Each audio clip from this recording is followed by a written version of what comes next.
결혼한 지 얼마 되지 않아 이렇게 양가가 시끄러워지는 일이 생길 줄은 미처 상상도 못했네요. 시아버지 때문에 친정아빠가 제대로 열받아서 시부차를 부셔버렸거든요. 어떻게 이런 일이 생길 수 있었냐고요? 앞서 말하자면 저희 아버지 깡패나 조폭 아닙니다. 평생을 우직하게 공무원 일하시다 정년 퇴직하시고 나서 매달 저소득층 봉사 다니시고 집에서 큰소리 한번 쳐보신 적 없는 다정다감한 분이십니다.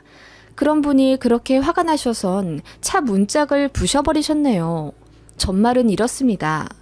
사내 커플이었던 남편과 2년 전 결혼을 했어요. 행복했죠.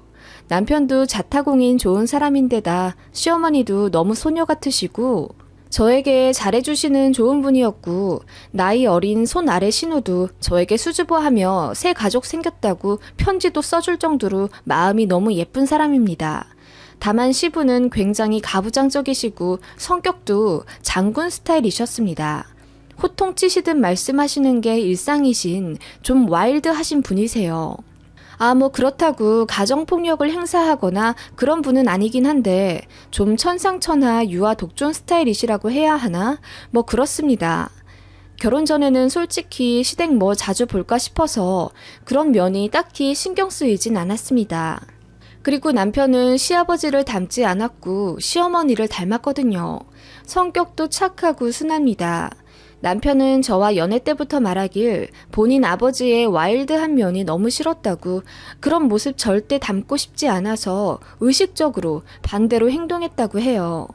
저랑 남편 스펙 역시 동등하고 양가 재정적인 상황도 비슷합니다. 다만 시아버지 쪽에서 형제들이랑 지방에 2층짜리 건물을 하나 공동으로 소유하고 계시는데 그게 현재 20억 정도라고 하고요.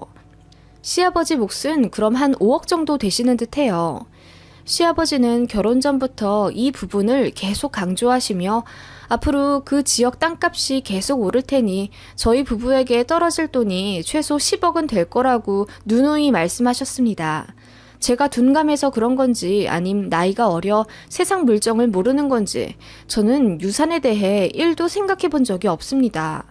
부모님 재산은 부모님 거라는 생각이 예전부터 박혀 있었습니다. 저희 부모님은 사랑으로 온 마음 다해 절 키워주셨지만 금전적인 부분에서는 저를 독립적으로 키워주시려고 노력하셨고 그런 부모님 가르침으로 저는 대학생 때부터 스스로 학비 벌고 제 살 길 찾아 공부도 열심히 해서 좋은 직장 잡았습니다.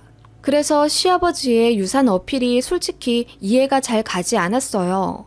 아무래도 가부장적이고 보수적인 마인드가 있어서 시아버지는 내심 아들 하시는 성향이 있으셨습니다. 나중에 아들한테만 물려준다는 식으로 말씀하셨고 살아있을 땐 아들한테 받아야 된다는 마인드셨습니다. 그래서 그런지 남편 쪽으로 들어온 축의금도 전부 가져가시더라고요. 남편이 친구들에게 받은 축의금까지도 몽땅요. 저희는 부모님 지인이랑 친척들에게 받은 축의금은 부모님이 가져가셨고 제가 친구들 그리고 직장 동료들에게 받은 축의금은 오롯이 저 주셨거든요. 결혼하고 신혼여행 다녀와서 시아버지가 저희 불러 앉히시군 결혼했으니 다른 건 안 바라고 저희만 잘 살면 된다 덕담을 한창 하시더니 차를 바꿔야 하는데 돈 좀 보태줄 수 있냐고 물어보시더라고요. 이런 건 자식이 좀 보태줘야 하는 게 맞다고 하시며 나중에 어차피 유산으로 몇 억 받을 건데 이런 거에 돈 아까워하면 안 된다고 하시더라고요. 좀 웃긴 게 시아버지가 결혼 전에는 안 이러셨거든요. 그런데 며느리라고 제가 들어오니 그 다음부터 저와 남편에게 기대하고 요구하시는 게 달라지시더라고요. 남편이 대출금도 있고 그래서 지금 당장은 못 바꿔드린다고 했더니 본인이 언제 차를 바꿔달라 했냐며 단돈 500만 원이라도 좀 보태주는 게 아들 부부로서의 인지상정이라고 얼마나 호통을 치시던지요. 그래야 면이 산다며 주변에서 아들 부부 결혼시켰는데 똥차 계속 끌고 다닐 거냐고 긁어대셨답니다. 사실 시아버지 차가 좀 오래되긴 했었거든요. 그때 그래서 얼떨결에 제가 축의금으로 받은 450만 원을 그 자리에서 보내드렸고 남편은 미안해하다 본인 돈으로 저에게 다시 450만 원 메꿔서 보내주는데 그냥 안 받았습니다. 시아버지는 정말 저희에게 성의를 테스트해 보셨던 건지 새 차로 그랜저를 뽑고 나서 저에게 500만 원을 주시더라고요. 좀 황당했습니다. 제가 주변에 이 얘기를 하니까 대놓고 구박하는 시어머니보다 저희 시아버지 같은 고단수 가부장적인 분들이 더 어렵다며 앞으로 제가 시집살이 제대로 당할 테니 만발의 준비를 하고 살으라며 겁주더군요. 그 말 들으니 좀 착잡하기도 했지만 솔직히 남편이랑도 알콩달콩 잘 살고 있고 최대한 제 편에서 저를 막아주려고 노력하면서 상황 좋게 만들어가려고 노력하는 남편이 있었으니까 안 싸우고 잘 살았죠. 아무튼 그런 사건이 있었고요. 명절에 만나 거나하게 취하실 때면 말씀도 이렇게 하시곤 했어요. 세은이는 결혼하면 남의 집 사람 되는 거잖아. 딸은 그런 거야. 키워서 남 줘버리는 거라고. 우리 가정에 새아가가 들어온 것처럼.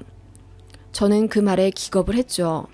어머, 그런 게 어딨나요, 아버님. 아가씨 기분 상하겠어요. 그리고 저는 그냥 여전히 저희 친정집 딸 자식이고 시댁의 며느리예요. 저희 친정에서도 시댁에 저를 보냈다고 생각하지 않으세요. 물론 저에게 아버님, 어머님 같은 부모님이 또 생긴 건 맞지만요. 그렇게 생각해봤자 너는 우리 며느리고 우리 집안에 뼈를 묻을 사람이다. 내 제사밥 차려줄 사람이고 내가 돌려 말하는 그런 쪼잔한 성격이 아니라서 그냥 대놓고 말하마. 앞으로는 철저하게 우리 집안 사람이 되어야 할 것이야. 시어머니, 시아버지 말씀은 하늘의 뜻같이 여기면서 살거라. 알간? 말 안 듣고 엇나가면 부모된 마음으로 회초리를 들 수도 있어. 며느리라고 안 봐준다. 이게 다 새아가 너한테 도움이 되겠지. 그렇고 말고. 네? 회초리요?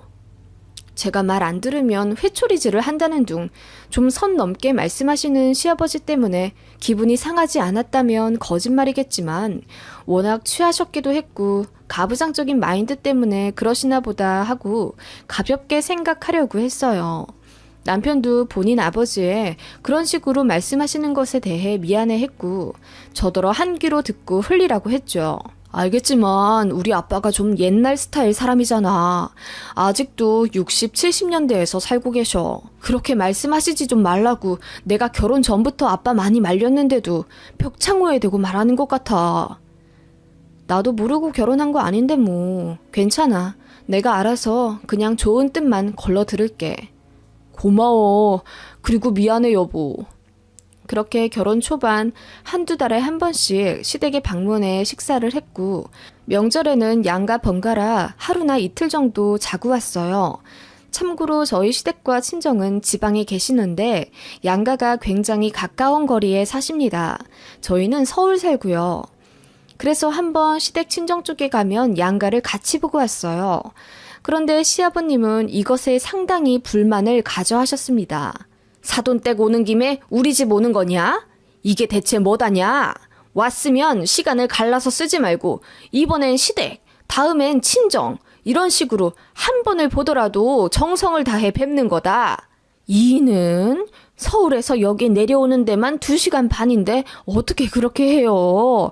시댁 친정이 비슷한 데 사니까 오히려 얘네들한테는 더 좋은 거 아니겠어요? 뭐라고? 또 뭘 모르는 소리 하고 있네 정말. 그게 말이 돼?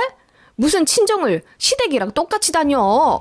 나는 그 소리를 하고 싶은 거야. 시댁 오면 친정도 반드시 봐야 하느냐? 친정 좀 안 보고 올라갈 수도 있지. 그리고 다음 구정 때는 친정 가지 말고 우리 집에서 2밤 자고 바로 올라가거라. 네? 친정에 가지 말라뇨 아버님. 어머님 말씀대로 저희는 그래도 양가 부모님이 가까이 사셔서 이렇게 더 자주 뵐 수 있는 거라고 생각해요. 시댁이랑 친정 번갈아 같이 보는 게 뭐가 어때서 그러세요? 아버님, 저는 친정 부모님도 못 보고 사나요? 뭐라고? 너 지금 감히 시애비한테 말대꾸 하는 거니? 결혼 초에는 안 그러더니 이제 좀 편해졌다 이거냐? 아버지, 그만 좀 하세요. 요즘 시댁 친정 중에 더 중한 데가 어디 있습니까? 그러지 마세요. 와이프도 처가에서 소중한 딸이에요. 바보 같은 놈. 결혼해서 지 처가 생겼으면 좀 단호하게 이끌어 가야지. 이건 뭐 얼렁뚱땅 지 애비 제사밥도 안 챙겨줄 놈이네. 내가 그러려고 너희 신혼집에 1억이나 보태준 줄 아냐? 아버지, 그건 정말 감사한데요. 그렇다고 이렇게 말씀하시는 게 어딨어요. 똑같이 돈 보태주신 와이프 처가에서는 아버지처럼 그렇게 말씀 안 하세요. 이 바보 같은 놈이. 결국 남편이랑 시아버지랑 대판 싸우게 됐고 남편이 저를 데리고 시댁에서 그냥 나와버렸습니다. 시아버지는 버선발로 저희를 쫓아오시며 이대로 가면 전련하겠다며 단단히 화가 나심을 어필하셨고 이런저런 일들로 본인 아버지에게 학이 떼일 대로 떼인 남편은 연을 끊든지 말든지 맘대로 하시라며 본인도 더는 못 참겠다는 뜻을 확고히 내비쳤어요. 안 그래도 남편이 시아버지한테 많이 질렸거든요. 저희 친정 부모님이 말씀하시길 개혼이라 첫 아들네 부부한테 기대가 많아 그러실 테니 웬만하면 맞춰드리며 좋은 방향으로 조율해 나가는 것이 현명한 거라 하셔서 결혼 초반에는 잡음 생기지 않게 웬만하면 내내거렸고 너무 심하다 싶을 때만 잔소리 각오하고 옳은 소리 하고 그랬네요. 참고로 저희는 신혼집 구할 때 저희끼리 대출할 생각이었어요. 부모님 도움 안 받고요. 그런데 시아버지께서 먼저 자식들 보금자리에 부모가 돈 대주는 게 맞다면서 저희가 거절해도 한사코 주겠다시며 되려 신혼집에 양가 1억씩 지원해주는 거 어떻냐고 제안하셔놓군 이제와 니들한테 준 1억이 어쩌고 저쩌고 하시니 남편도 기분이 아주 나빠진 겁니다. 게다가 그래야지 제가 시댁에 당당할 수 있다나 뭐라나 요즘같이 집값 폭등하는 시기에 남자 쪽에서만 돈을 내면 그건 불합리하다면서 어찌나 일장연설을 하셨는지. 사실 저희 부모님 안 그래도 1억 5천 정도 보태주시려고 제 앞으로 돈 모아주셨던 게 있었거든요. 그런데 또 시댁보다 더 많이 보태주는 건 안 된다네요. 똑같이 내라고. 아무튼 그렇게 똑같이 1억 보태주신 처가댁도 있는데 제 앞에서 본인도 부끄럽고 미안하니까 그런 복합적인 마음에 아버지랑 연을 끊는다고 해버린 거죠. 착잡하더라고요. 일단 그렇게 저희는 집으로 돌아왔고 시어머니만 발이 동동 굴러서 이제 어떻게 할 거냐고 속상해 하셨습니다. 안 그래도 결혼하고 나서 저희에게 더 독불장군처럼 구시는 게 시어머니도 불안불안하다 생각은 했는데 이게 1년 반 만에 터질 줄은 몰랐던 거죠. 저는 굳이 나설 필요가 없다고 생각했어요. 안 그래도 시아버지는 저를 며느리라고 되려 무시하시고 제 친정인 사돈댁도 은근히 비하하는 발언도 많이 하신 상태인데요. 솔직히 이 상황이 너무 피곤했어요. 남편도 절대 전화하지 말라고 하기도 했고 저도 이 상황을 어떻게 헤쳐나가야 할지 고민도 해야 했고요. 그래서 저도 시아버지께 연락을 안 드렸습니다. 아니, 못 드렸어요. 물론 시어머니랑은 가끔 전화도 카톡도 하긴 했지만 시아버지께는 2, 3주에 한 번씩 드리던 안부 전화를 끊었어요. 못했습니다. 전화하면 그 특유의 호통치시듯 말씀하시는 목소리가 들리는 듯해서 겁도 났고요. 그런데 시아버지는 매일같이 핸드폰을 보시며 저희 전화를 기다리셨다더군요. 시어머니가 말씀하시더라고요. 네 시아버지가 아주 벼르고 있는 것 같아. 이것들이 언제 사과 전화하나 지켜보고 있더라고. 내가 제발 마음 좀 곱게 쓰라고 해도 막무가내야. 미치겠어 나도. 니들 결혼하고 나서 더 심해져서 나도 이제 아주 이혼까지 하고 싶다니까. 에휴, 내가 며느리 앞에서 무슨 얘기를 하는지 모르겠다. 미안하다. 아니에요, 어머님. 괜히 저희 때문에 어머님만 중간에서 힘드시겠네요. 제가 남편이랑 잘 얘기해서 조만간 시댁 다시 방문할게요. 사실 남편이 아직 화가 안 풀렸어요. 지금으로서는 저도 어떻게 할 수가 없네요. 그럼 알지. 네가 무슨 잘못이 있겠니. 네 신우도 지 옳게 걱정 많이 하더라. 아무튼 몸 조심해서 출근 잘하고 너무 스트레스 받지 마라. 나도 네 시애비 잘 구슬려 볼 테니까. 네, 어머님. 본의 아니게 저도 참 죄송하네요. 그런 상황이 지속되던 와중 어느 일요일 아침이었습니다. 저는 남편과 주말 오전에 늘 가볍게 트레킹을 해요. 그날도 등산 장비 챙기고 동네 산으로 올라갔다 왔는데 제가 폰을 깜빡했어요. 급한 일 있으면 남편 폰으로 전화 오겠지 싶어서 그냥 3시간 정도 스마트폰 없이 산에 다녀왔습니다. 그리고 집에 와서 스마트폰을 확인하는데 부재중 전화가 3통 남겨져 있더군요. 시아버지였습니다. 보자마자 제가 얼어붙어서 남편에게 아버님한테 3번 전화 왔었어. 자긴 안 왔어? 라고 말하니 남편이 자기한텐 안 왔다며 콜백할 필요 없다고 신경 쓰지 말라고 하더군요. 괜히 좀 그렇더라고요. 아무리 그래도 어른인데. 그래서 전화를 드렸습니다. 되게 긴장되더라고요. 신호음이 오래가서 제 전화 안 받으시려나 하고 끊으려던 찰나 시아버지가 받으셨습니다. 왜? 내가 죽고 나면 전화하지 그러냐? 네? 아버님, 그게 무슨 말씀이세요? 전화 못 받은 건 죄송해요. 저희가 핸드폰을 두고 산에 다녀와서. 뭐? 너는 화장실 갈 때도 폰 들고 가는 애가 그게 말이 된다고 생각하냐? 너 일부러 시애비 전화 안 받았지? 어? 네? 그럴 리가요. 정말 못 받았어요. 그래서 이렇게 다시 전화 드리잖아요. 며느리가 어떻게 감히 시애비 전화를 무시할 수가 있어? 니들 딱 기다려라. 시아버지는 그렇게 벼락 같은 목소리로 저에게 호통을 치며 화를 내셨고 저는 두 다리가 후들거려 몸이 덜덜 떨리더라고요. 남편이 전화를 뺏어서 왜 그러냐고 뭐라 따졌고 전화를 끊더라고요. 그리고 잠시 뒤 정말 믿을 수 없는 일이 벌어졌습니다. 전화를 끊고 2시간 뒤 누군가가 문을 쾅쾅거리며 문 열라고 소리쳤고 인터폰을 보니 시아버지였습니다. 그 시간이 일요일 오전이라 이웃에게 민폐될까봐 남편이 급히 문을 열었고 그 틈을 타 시아버지가 분노의 발걸음으로 집안에 신발을 신고 들어오시며 소리를 지르셨어요. 니들 제정신이냐? 어떻게 감히 아들네 부부가 아버지한테 이런단 말이야? 이런 법은 없다. 무시를 해도 유분수지. 한 달이 지나도록 연락 한 번 안 하고 너는 며느리 주제에 심지어 시애비 전화도 3번이나 무시해? 그러더니 거실에 있던 스탠드 조명을 확 쓰러뜨리시더라고요. 그 바람에 전구가 깨져 바닥에 유리 조각이 흩어졌고 시아버지는 그 상태로 TV도 부시고 화분도 들어 깨시더라고요. 말릴 틈이 없었습니다. 너무 순식간에 일어난 일이었고요. 시아버지가 저희 식탁 의자까지 들어서 바닥에 내리치시려는 순간 남편이 급하게 막아 뭐 하시는 거예요 지금? 일요일 대바람부터 쳐들어오셔서 이게 웬 추태예요? 주태? 니들이 나 무시하는 건 괜찮고 내가 이 집에 1억이나 준 게 아까워서 그런다. 연을 끊어도 전부 부셔버리고 끊을란다. 알겠냐? 아버님, 저 경찰 부를 거예요. 제가 조용히 말했더니 시아버지가 충격을 먹은 듯 저를 바라보시며 아무 말도 못하시더라고요. 아버님, 어떻게 이러세요?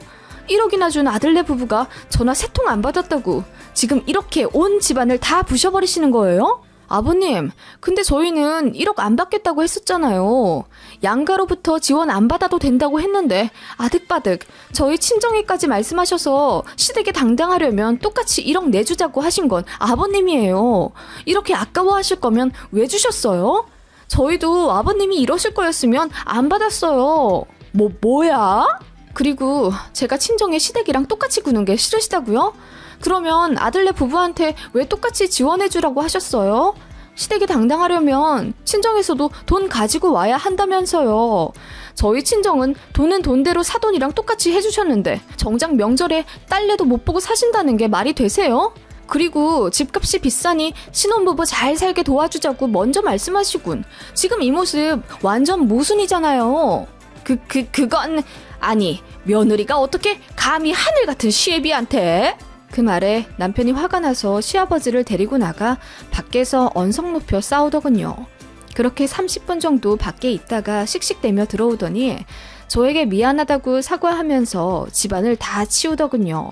정말 어찌나 심란하던지 그냥 이대로 연 끊어야 하나 생각이 들었어요. 시아버지 사고도 이해가 안 갔고요. 그 일을 일주일 뒤에 친정에서 알게 되셨습니다. 웬만하면 화를 내지 않으시는 친정아빠가 불같이 화를 내시며 시댁 주소가 뭐냐고 물으시더군요. 제가 말하려 하지 않자 저희 남편에게 물어서 지금 말 안 하면 사위도 안 볼 거라고 극대노 하시더라고요. 남편이 시댁 주소를 알려드리니 친정아빠가 시댁에 가시려 하시는 것 같더라고요. 저희도 부랴부랴 속도를 내어 시댁 쪽으로 갔습니다. 저희가 뒤늦게 도착해서 보게 된 광경은 친정아빠가 집 앞에 세워져 있는 새 그랜저에 발길질을 마구 하시는 장면이었습니다. 경보음이 울려 그 일대가 시끄러워서 주변 사람들도 몇 명이 나와 구경하고 있었고 시아버지가 얼이 빠진 모습으로 그냥 바라보고 서 계시더군요. 덩치 큰 저희 친정아빠는 그렇게 운전석 쪽 문 하나만 공략해서 미친 듯이 발길질하고 바위로 내리치며 문짝 하나를 너덜너덜하게 부셔버리셨어요. 그렇게 10분 정도 마구 분풀이를 하시더니 큰 소리로 사돈 어르신 내려와 보라고 하시더군요. 가뜩이나 덩치도 큰데 독까지 잔뜩 오른 듯한 친정아빠 모습에 시아버지께서는 겁을 좀 드신 듯도 했어요. 어때요?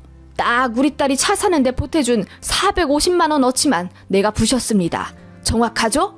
덜 나오면 덜 나왔지 더 나오진 않을 겁니다. 이게 무슨 짓이요, 사돈 양반? 그러게요. 이게 뭔 짓일까요? 애들이 마음에 안 든다고 애들 신혼집 하라고 얼마 넣어준 돈이 그렇게 아까우셨어? 그래서 그렇게 TV도 부시고 화분도 부셔서 집을 난장판으로 만들어놨소? 왜? 1억 원어치만큼 부셔버리지 그러셨소? 왜? 그건 놓친내라 힘이 딸려서 못하셨소? 아니 이봐요. 당신이나 나나 같이 늙어가는 처지에 마음보 좀 곱게 써먹고 이제 막 시작하는 애들 뒤에서 응원해주고 존중해줘서 애들한테 존경받읍시다. 내가 많이 참았었는데 어찌 시아비란 사람이 그런단 말이오. 나도 시아버지 입장이지만 당신 같은 사람도 내가 처음 봤어. 시댁에 당당할 수 있게 돈은 돈대로 반반 하재놓고 뭐? 친정에 가지 마라? 에라이 이 사람아, 당신도 딸이 있잖아. 당신 딸이 당신 같은 시아버지 만나면 퍽이나 좋겠수? 그런데 내 하나만 물읍시다. 당신 딸한테도 이렇게 해줄 거요? 딸 자식 시집 보내면 남이라면서 내 딸은 되고 남의 딸은 안 되고 이건 뭐 노망난 것도 아니고 이랬다가 저랬다가 아주 듣는 내가 다 현기증이 나. 뭐라고요? 사람이 일관성이 있어야지. 처음 애들 말만 듣고는 그냥 보수적이구나 했어. 그런데 이건 뭐 사람이 줏대가 없어. 그런 걸 보고 이기적이라고 하는 거요. 당신 내 딸한테 추태 부린 거 제대로 사과하지 않으면 나도 내 딸 다시 데려옵니다.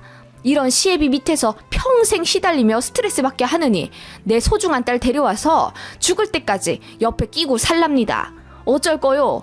이미 동네 사람들한테 망신 다 당한 것 같은데 아들까지 이혼남 만들 거요? 아님 내 딸한테 정식으로 사과하고 다신 안 그러겠다는 약속 하실 거요? 고르시오. 빨리 안 고르면 나 500만 원 더 내고 이 조수석 문 한짝도 다 조져버리겠소. 친정아빠가 으르렁거리며 시아버지에게 호통치자 아무 말 안 하시더라고요. 뒤늦게 시어머니가 집에 헐레벌떡 돌아오시며 이게 무슨 상황인지 몰라 벌벌 떠시더라고요. 시아버지는 우물쭈물 하시더니 조용히 집 안으로 들어가셨습니다. 친정아빠는 저와 남편 등을 한번 토닥이고는 그대로 차를 끌고 집으로 가셨습니다. 시아버지는 엄청 충격받으셨는지 그날 이후로 거의 식음을 전폐하셨더라고요. 그리고 그 다음 주에 시댁에 방문했더니 시아버지가 저희에게 전에 없던 표정과 말투로 사과를 하셨습니다. 미안했다. 내가 며느리가 들어와서 신이 나서 제정신이 아니었던 것 같다. 그날은 내가 너무 심했어. 전화를 3번이나 안 받으니 화가 나서 견딜 수가 없겠더라고. 그것도 그렇고 그래, 내가 많이 이기적이었던 것 같아. 참 사람이 극으로 치닫아야 깨닫게 되네. 동네 사람들한테 많이 혼났다. 내가 정신이 빠졌다고. 그래, 미안하다. 내 다신 안 그러마. 아버님, 고개를 떨구며 반성하시는 시아버지를 보며 저도 마음이 울컥했고 아니나 다를까 남편 역시 울고 있더라고요. 그날 그렇게 눈물에 화해를 했고 시댁은 이전과는 달리 시아버지의 큰 고함 소리가 들리지 않습니다. 시아버지도 나름대로 망신당하고 생각이 많아지신 모양이었어요. 친정아빠도 저희 시댁에 가서 정식으로 사과드렸대요. 시아버지도 다 본인이 자초한 일이니 개의치 말라고 말씀하셨댔고요. 그날 두 분이 약주를 엄청 거하게 하시며 푸셨답니다. 그 이후로 시아버지는 거의 다른 사람처럼 저희에게 대하세요. 연락 잔소리나 유산 얘기 언급하며 저희에게 이거 사달라, 저거 사달라 하시지도 않고 무엇보다 큰 소리 내며 며느리를 무시하는 언행을 안 하십니다. 지금 생각하면 참 황당하지만 아무튼 저희 친정아빠 덕분에 어찌저찌 평화가 찾아왔네요. 양가까지 부딪히게 만들어 죄송한 마음도 있고요. 아무튼 잘 지내고 있습니다. 저도 누그러진 아버님이 훨씬 편해져서 전보다 더 잘해드리고 살갑게 대해드리고 있고요. 아버님도 그런 저희 모습에 기분 좋다 하시네요. 저희가 잡음 없이 잘 사니 친정에서도 안심하시는 것 같고요. 결혼이란 게 참 어려운 것 같아요.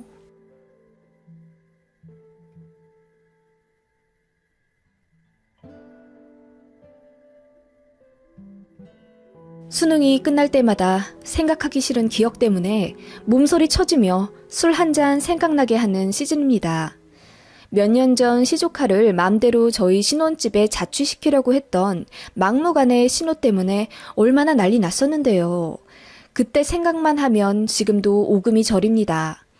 결론부터 말하면 시조카는 저희 집 근처도 못 왔고요. 신호이에게 그야말로 샤우팅을 하며 미친 사람처럼 내지른 덕분에 그 이후로는 아무도 저를 못 건드리고 나름 평화롭네요. 몇 년 전 그때 저는 결혼한 지 1년도 되지 않은 새댁이었고요. 신혼집은 남편이랑 제 직장거리 중간쯤인 약수역 근처 아파트로 구했습니다.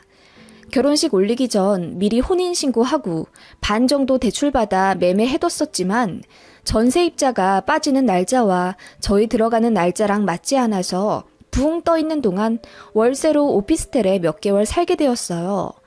그래서 결혼하고 뒤늦게 신혼집인 아파트에 입주했고 친정 식구들, 시댁 식구들 차례로 불러 집들이도 했습니다. 시댁 식구들 부를 땐 시부모님 그리고 신우인의 가족들을 모셨어요. 다른 분들은 제법 젠틀하셨는데 역시나 좀 괄괄스러운 스타일인 신우이는 오자마자 맘대로 저희 집 물건들을 만지고 서랍도 열어보시며 오만 참견을 다 하셔서 솔직히 좀 불쾌했었습니다. 그런데 결혼한 지 1년도 되지 않았었고 당시 20대 후반이어서 저보다 14살이나 많은 손이 신우이가 좀 어려웠기 때문에 그냥 아무 말 못했었네요. 어머, 어떻게 이런 집을 구했어? 인테리어도 잘 되어 있네. 수납도 많고 방도 넓게 잘 빠졌네. 현수야, 이리 와봐. 이 방은 네 방보다 넓다, 야. 당시 시조카는 18살 고이 남자애였습니다. 사춘기인지 원래 성격인지 인사도 안 하고 저 보는 내내 무뚝뚝하게 입 내밀고 있어서 솔직히 신우랑 세트로 좀 불편하더라고요. 처음부터 오기 싫었다는 티 팍팍 내면서 저희 집에 들어오길래 기분이 언짢기도 했고요. 참고로 신우는 항상 돈돈거리는 사람이었습니다. 저희 결혼식 때 입을 한복 맞춰달라, 추우니 그 위에 걸칠 코트 하나 사달라 등 자잘하게 어찌나 요구하던지 저한테 다이렉트로 사달라고 하는 걸 남편이 크게 화를 내며 본인 선에서 커트했고 결국 남편 주머니에서 100만 원 정도 나간 것 같더라고요. 정작 신우한테는 축의금조로 30만 원 받은 게 다였습니다. 그리고는 뭐가 그렇게 불만이 많은지 저에게 은근히 연락 문제로 시짜짓 하려고 해서 남편이 결혼 극초반에 대판 신우이랑 싸운 적이 있어요. 그때 이후로 신우가 저에게 연락은 안 하지만 아무튼 썩 사이가 편하진 않습니다. 사실 남편이 자기 누나를 별로 좋아하진 않거든요. 그건 저도 결혼 전 연애 시절부터 이야기를 들어서 압니다. 신우가 욕심이 많은 성격이라 성장 과정에서도 많이 다퉜었나 봐요. 늘 양보했던 건 저희 남편이었고 신우에게 많이도 당하며 살았던 모양이더라고요. 아무튼 시조카까지 내내 뚱하게 앉아서 핸드폰만 보고 있는데 신우이는 옆에서 연신 얘 여기 바로 옆에 동국대가 있단다. 너 동국대 들어가고 싶어 했잖아. 엄마 무슨 소리야. 한양대로 바꾼 지가 언젠데. 아, 그러니? 그럼 잠깐만 있어 봐봐. 신우이는 핸드폰 지도를 보며 한양대를 찾더니 기뻐하며 소리치더라고요. 세상에, 한양대도 별로 멀지 않네. 버스 타고 가면 금방이고 너무 좋네 여기. 신우는 그렇게 뜬 모를 말들을 하며 저를 불안하게 하기 시작했어요. 왜 시초가 다닐 대학교를 저희 신혼집 위치에서 거리 계산을 하는 건지. 좀 불안하긴 했지만 내후년이면 대학생 될 시조카라 단순히 자취방 얻을 동네를 염두에 두고 고민하시는 줄 알았습니다. 신우이네는 시흥 사람이거든요. 제가 음식상을 차리고 모두 자리에 앉았습니다. 젠틀하신 시부모님과 아주버님 덕분에 화기애애한 분위기가 되었고 술도 한 잔 두 잔 하면서 덕담도 많이 주고받았습니다. 돈을 많이 못 보태줘서 미안하다. 사돈댁에서 더 많이 해주셔서 아들 부모인 우리가 면목이 없구나. 어머님, 그게 무슨 말씀이세요? 도와주신 것만으로도 너무 감사하죠. 보내주신 사랑만큼 대출도 열심히 갚아나가서 이 집에서 저희 잘 살게요. 고맙습니다. 엄마, 승준이한테 얼마 해줬어? 갑자기 뾰루퉁한 목소리와 표정으로 시어머니에게 따지듯 묻는 시누이 때문에 분위기가 한순간 싸해졌습니다. 시아버지랑 아주버님이 왜 그런 걸 여기서 묻냐며 신우를 다그치셨지만 신우는 술이 한 잔 들어가서인지 더 격해져서 묻더라고요. 나 시집갈 때는 겨우 3천 해줬잖아. 승준이 이 집 내가 아까 부동산 가서 물어봤는데 어마어마하던데? 설마 나한테 해주시듯이 3천만 원만 해주신 건 아닐 테고 얼마 해줬어? 1억? 이 녀석이? 너한테 무슨 3천만 해줬다고 그래? 너 대학 졸업하고 카페 차린다고 해서 우리가 해준 돈이 얼만데? 그때 거의 8천만 원은 가져가 놓고선. 그런데 그거 다 망했잖아. 취직하기 전까지 다달이 용돈 받아갔고. 아빠, 올케 앞에서 왜 그 얘기를 해? 올케 앞에서 돈 얘기 먼저 한 건 너 아니냐? 그리고 세아가도 다 아는 얘긴데 뭐. 아무튼 너도 이제 돈 얘기하지 마. 오늘같이 좋은 날 네 남동생 새 보금자리 잡은 거 축 하나 좀 해주고. 치, 나 궁금해. 얼마나 해줬는지. 신우는 입이 대빨 나와선 시부모님께 저희 결혼할 때 얼마나 보태주셨는지를 너무 궁금해했습니다. 그리고 지금에야 중견기업 다니면서 과장까지 올라가 잘 살고 있지만 과거에 사업 망한 얘기가 나오니 속이 상했던지 연거푸 술을 들이키시더라고요. 그러다가 결국 신우가 사고를 쳤습니다. 시부모님이 저희 집에 돈 얼마나 해줬는지를 계속 캐묻고 분위기를 뭐같이 만들더라고요. 결국 남편이 짜증을 내며 사실대로 말했어요. 사실상 남매 싸움이 시작된 거죠. 엄마 아빠가 1억 해주셨어. 처가댁에서는 1억 6천 도와주셨고 그리고 부동산에 붙어있는 가격은 오른 후고 우리가 살 때는 그 정도 아니었어. 그리고 누나는 부모님한테 훨씬 많이 받았잖아. 학교 다닐 때부터 졸업하고 나서까지. 누나가 가져간 돈만 2억이 넘고 나는 학교 다니면서도 알바하면서 등록금 충당했어. 월급 타서도 다달이 부모님께 생활비 명목으로 돈 드리고 엄마 아빠는 그거 다시 주신 거나 마찬가지야. 근데 누나는 뭐가 그렇게 아직도 심술이나? 뭐? 내가 가져간 게 2억이 넘는다고? 말은 바로 하자. 나중에 카페 팔고 권리금으로 2천만 원 받은 거 다시 부모님한테 돌려들었어. 무슨 2억이야? 가져간 게 얼만데 꼴랑 2천 드리고 생색이야 누나는? 술에 취한 남편도 흥분하며 누나에게 맞서기 시작했고 그렇게 기분 좋게 시작했던 집들이는 아수라장이 되었어요. 시부모님은 이런 사태가 벌어진 것에 대해 저에게 너무나 미안해하셨고 아주버님도 민망해하셨습니다. 그렇게 부랴부랴 집들이가 끝났고 남편도 저에게 사과했죠. 제 앞에서 지저분한 집안 싸움 벌였다고요. 아무튼 그렇게 신우가 쏘아 올린 공 때문에 또 한 번 시끄럽게 됐었고 어쨌든 시간은 지나 2번의 명절을 보내며 어찌저찌 풀었어요. 뭐 가족이 그렇죠. 솔직히 저희 집은 친척들끼리 사이도 좋고 신우처럼 욕심 많은 스타일의 사람도 없기 때문에 늘 평화로웠는데 어째 신우 때문에 자꾸 분란이 나는 것 같더라고요. 시아버지도 신우를 많이 다그치며 혼냈지만 애물단지 같은 신우 성격은 딱히 고쳐지지가 않는 것 같더라고요. 그렇게 시간이 지난 후 시조카가 고3이 되었고 이내 수능까지 치르게 되었어요. 공부는 썩 잘한다고 하더라고요. 성적도 좋고 내신도 좋아서 인서울은 문제 없다고 하더군요. 하나뿐인 시조카니 그래도 좀 챙겨야겠다 싶어서 모바일 상품권도 10만 원짜리 보내줬고 응원도 해줬어요. 저로서는 할 만큼 했다고 생각했죠. 그러던 어느 날 신우로부터 전화가 오더라고요. 응, 옳게. 잘 지냈어? 네, 형님. 현수는 수능 잘 봤대요? 응, 평소보다 잘 나온 모양이야. 지가 원하는 과에 안정권으로 들어갈 것 같다고 하던데 솔직히 모르지. 이제 슬슬 넣을 곳 정해야 돼. 현수 공부 잘한다니까 원하는데 잘 들어갈 수 있을 거예요. 그래서 말인데 옳게 내가 좀 부탁이 있어서. 아, 네, 무슨 일이세요? 사이 안 좋은 신우가 대뜸 부탁할 일이 있다고 하니 덜컥 불안하더라고요. 응, 현수가 우리 집에서 서울까지 통학하기가 좀 힘들잖아. 지하철이 있긴 한데 뭐 왕복 2시간이 넘게 걸리니까. 기숙사도 들어갈 수 있을 것 같은데 거긴 통금 시간이 있어서 현수가 죽어도 싫대고 자취를 원하더라고. 예전부터 빨리 독립하고 싶었다나 뭐라나. 아, 네.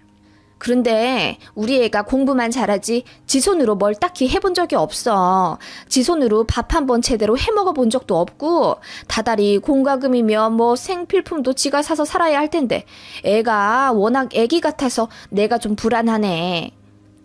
네? 아, 뭐 그래도 야물딱지게 잘해요, 요즘 애들. 너무 걱정 마세요. 그거야 다른 애들이고 우리 현수는 좀 예전부터 유별 났잖아.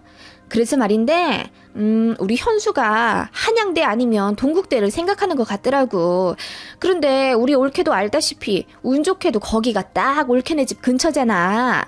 동국대면 올케네에서 걸어서도 통학 가능하고. 네? 아, 네. 그래서 말인데 혹시 우리 현수가 대학 붙으면 올케네에서 좀 살아도 될까? 당연히 되겠지? 저번에 보니까 방도 하나 남고 괜찮더라고. 그리고 현수 1학년 마치고 군대 갈 거야. 현수 군대가 있는 동안에 내 조카도 생기겠지. 그때 상황 봐서 현수 방 뺄게. 어때? 괜찮지? 네? 어머, 형님. 그건 좀 그런데요. 저희 방 남는 것도 없고 게다가 제가 현수를 챙겨줄 여유가 안 돼요. 저도 바쁘잖아요. 그리고 저희 신혼인데 어떻게 희조카랑 같이 살아요. 형님, 그건 좀 어려울 것 같아요. 제가 대놓고 싫다고 거절하자 수화기 너머로 신우가 거친 숨을 쉬며 화를 달래는 게 느껴졌습니다. 열받았다 이거죠. 한숨 크게 푹 쉬더니 일단 알겠다고 하면서 끊더군요. 저도 너무 황당해서 바로 남편에게 알렸습니다. 남편도 어이없어 하면서 그놈 그 싸가지 없는 현수를 우리 집에 들이라고? 누나가 미쳤나봐. 왜 나한테 먼저 말 안 하고 여보한테 전화를 했지? 황당하네. 아무튼 신경 쓸 거 없어. 미안해. 남편은 그렇게 본인이 사과하며 그냥 못 들은 걸로 하라고 본인이 다 해결하겠다고 했습니다. 남편만 믿고 있었는데 며칠 뒤 신우한테 또 전화가 오는 거예요. 아니 왜 피드백을 안 해? 생각 좀 안 해봤어? 무슨 생각이요? 저번에 제가 거절의 뜻 정확하게 말씀드렸잖아요. 아니 겉보다 형님 이렇게 무리한 부탁하시면 이제 저도 난감해요. 아니 이게 뭐가 난감한 부탁이라는 거야. 그래봤자 1년만 데리고 사는 건데 그게 그렇게 어려워? 우리 현수가 옳게 시조카라서 그러는 거야? 응? 외조카였으면 이렇게 거절했겠어? 앞에 시자가 붙으니까 그냥 거절하고 싶은 거지? 네? 그럴 리가요. 그치?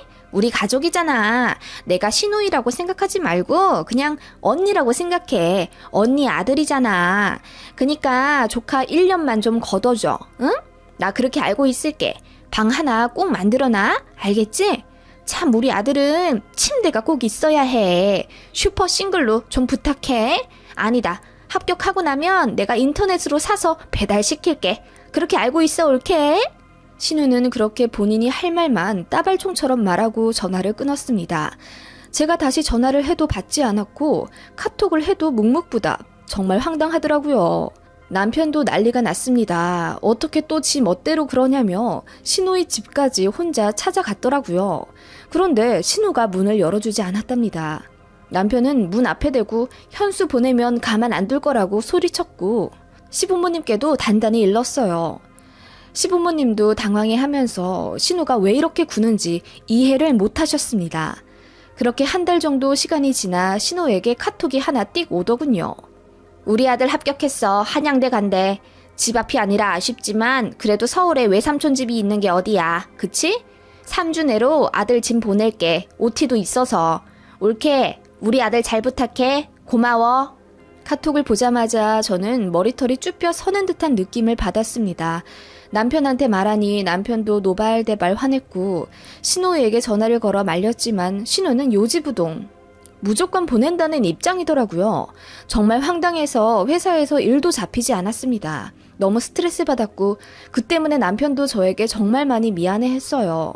저보다 남편이 더 힘들어해서 그때 간 수치도 갑자기 급상승해서 약도 먹고 그랬네요. 제가 참다 못해 신호에게 전화 걸어 말했습니다. 이렇게 독단적으로 결정하시니 저희는 기분이 나쁠 수밖에 없고요. 현수 절대 못 드립니다. 짐부터 보내셔도 문 못 열어드려요. 그건 아셔야 돼요. 뭐라고? 앞에서 문전박대 하겠다는 거야? 올케, 너무 심하잖아. 심한 건 형님이시고요. 저희가 싫다잖아요. 그리고 방도 없는데 왜 자꾸 우기세요? 운동기구 넣어놓은 방 있잖아. 그거 전부 거실로 내서 우리 현수 잘 공간 하나 만들어주는 게 그렇게도 싫어? 어쩜 그렇게 야박하냐? 야박하다고요? 형님, 야박하다니 하는 말인데 그러면 현수 보내서 저희한테 다달이 얼마 주시려고 했어요? 뭐? 너 설마 시조카한테 월세 받는다는 얘기 하려고 하는 건 아니지? 왜 안 돼요? 서울 한가운데 금싸라기 땅에서 1년은 먹고 산다는데 왜 월세를 못 받아요? 저번에 보니까 뭐 현수가 혼자 밥도 못하고 빨래도 못한다면서 저희 집 보내려고 하신 거 보면 저더러 밥 빨래 해달라고 부탁하시는 것 같은데 그런 거 다 포함해서 하숙비로 얼마 생각하신 건데요? 형님 생각을 좀 들어볼게요. 뭐 10만 원 정도는 줄 수 있어. 물세나 전기세 정도? 뭐 꼭 정확하게 받아야겠어? 가족끼리? 가족끼리요? 가족끼리면 더 이러시면 안 되죠, 형님. 어쩜 이리 되바라졌어? 네 시부모님은 너 이런 모습 알고 있어? 이게 어디서 따박따박? 너 기다려. 내가 이따가 퇴근하고 나서 니네 집 갈 테니까 딱 기다려. 그렇게 신호와 각자의 회사에서 전화로 싸우다가 결국 그날 저녁에 만나 단판 짓기로 했습니다. 신호가 퇴근하고 씩씩대며 저희 신혼집까지 오더군요. 밤 8시가 다 되어서요. 거칠게 문을 열어 들어오더니 오자마자 큰 소리로